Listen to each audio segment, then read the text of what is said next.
Assalamualaikum warahmatullahi wabarakatuh. Kembali lagi bersama saya. Seperti biasa, tugas ini dibuat untuk memenuhi kebutuhan tugas learning jurnal mata kuliah teknik produksi film.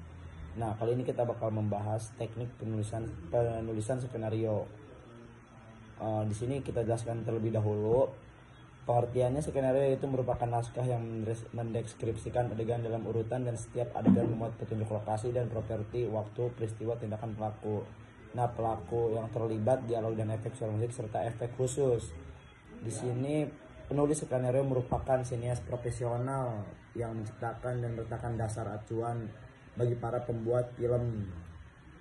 Lalu kita bahas juga next, itu ada teknik yang perlu diperhatikan dan dikuasai oleh seorang sineas nih, atau skenario ya. Pelaku skenario, yang pertama ada inti cerita. Tahap awal dalam penulisan skenario adalah menentukan inti cerita yang akan dikembangkan menjadi sebuah skenario. Lalu yang kedua ada sinopsis. Sinopsis adalah ringkasan cerita.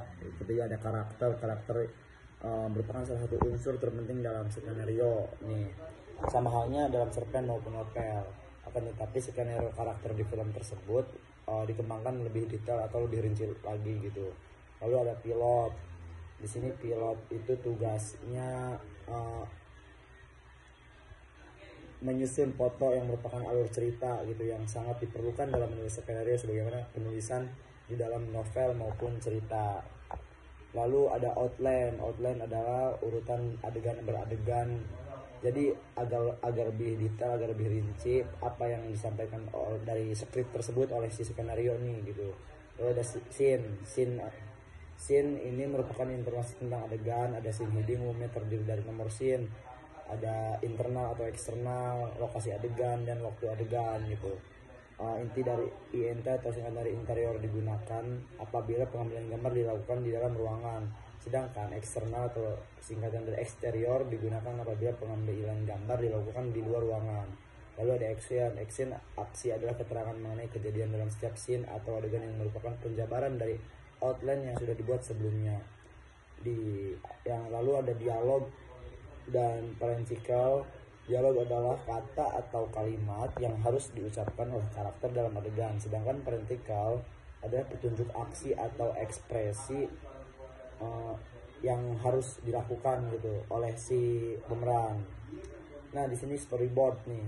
Mungkin teman-teman tahulah kalau misalnya ada pembuatan film ada yang storyboard yang untuk action begitu. Di sini storyboard adalah presentasi visual dari cerita pertama yang dibuat.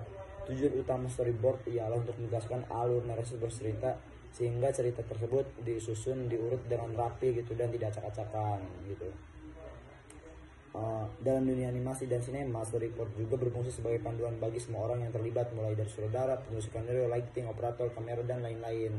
Jadi kembali lagi, storyboard ini agar disusun dengan rapi dari pra sampai pasca pembuatan film, disusun dengan rapi alur ceritanya dan waktu-waktunya begitu. Lalu ada breakdown script yaitu kita proses menguraikan skenario menjadi informasi tentang segala sesuatu yang dibutuhkan pada saat syuting dimulai. Di sini kita akan memperoleh informasi tentang jumlah pemain, kebutuhan kostum, kebutuhan make up, kebutuhan artistik, pokoknya kebutuhan yang digunakan saat syuting tersebut gitu, baik pra, hari H ataupun pasca gitu. Di sini breakdown script untuk mengevaluasi agar tidak ada untuk menambah kesalahan yang ada pada saat kejadian syuting begitu.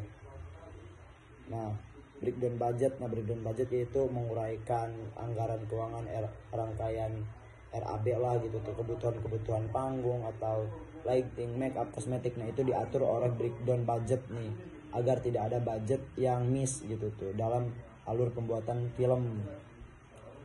Nah, di sini ada manajemen produksi. Manajemen produksi adalah segala usaha atau aktivitas guna mencapai tujuan secara efektif dan efisien. Nah, 10 manajemen film merupakan proses perencanaan, pengorganisasian, pengelolaan dalam pembuatan suatu film. Tahapannya itu ada praproduksi, produksi, dan pasca produksi. Di sini departemen produksi. Pembuatan film terdapat baik departemen yang dibuat untuk mendukung kelancaran produksi ini. Salah satunya adalah departemen produksi atau production departemen. Peran tanggung jawab terkait dengan departemen produksi ada produser, eksekutif produser, associate producer, CEO producer. Mungkin lebihnya bisa kalian lihat di PPT yang kemarin dijelaskan oleh presentator. Nah, ada juga unit production manager, ada marketing manager, ada line producer atau produser pelaksana gitu. Lalu ada akuntan produksi yang tugasnya bertanggung jawab untuk manajemen keuangan, manajemen lokasi ini. Terus ada production assistant, PA atau pembantu umum adalah tim departemen produksi yang memiliki peran serbaguna dalam berbagai aspek di produksi gitu. Tanggung jawabnya itu beragam tergantung pada tahap produksi dan kebutuhan produksi tertentu. Ada departemen penyutradaraan, isinya ada sutradara, asisten sutradara 1, 2, lalu ada pencatat skrip nih, lalu ada skrip kontinu, bertugas memotret setiap hal visual yang timbul dalam frame supaya terjaga kesinambungan di setiap adegan. Ada casting director, koordinator pemeran. Nah, di sini presentator kemarin membawakan sebuah film, resensi filmnya itu Sabtu Bersama Bapak. Mungkin bisa kalian cek di Google sinopsisnya, pembuatnya siapa, atau bisa kalian cek di PPT presentator sebelumnya. Mungkin segitu saja dari saya, kurang lebih mohon maaf. Assalamualaikum warahmatullahi wabarakatuh.